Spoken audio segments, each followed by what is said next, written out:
بسم اللہ الرحمن الرحیم۔ خانہ کعبہ میں مولا کائنات علی بن ابی طالب کی ولادت، مشہور معروف حقیقت جس کے سامنے ہر ایک نے سر خم کیا ہے۔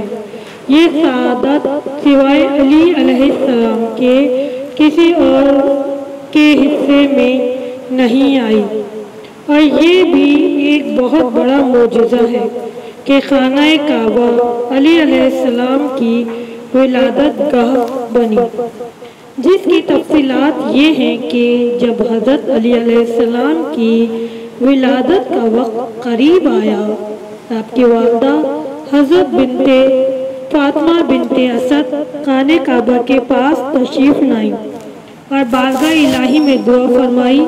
دو ہونے والے فرزند کے طفیل منظور ہوئی، دیوار کعبہ شق ہوئی، فاطمہ بنت اسد خانہ کعبہ کے اندر تشریف لے گئیں۔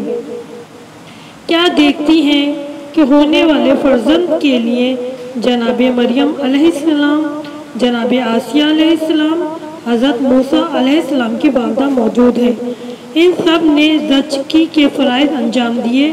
3 دن تک آپ وہاں رہے، لاکھ چاہا کہ در کعبہ کھولے مگر باہر والا کوئی نہ کھول سکا۔ پھر دوبارہ کعبے کی دیوار شق ہوئی اور فاطمہ بنت اسد گود میں بچے کو لے کر باہر آئیں۔ Hello, guys, thanks for watching my videos. Like, comments, share and subscribe my YouTube channel. Don't forget to press bell icon. There will be more Islamic and informative videos. Ilm Kashat.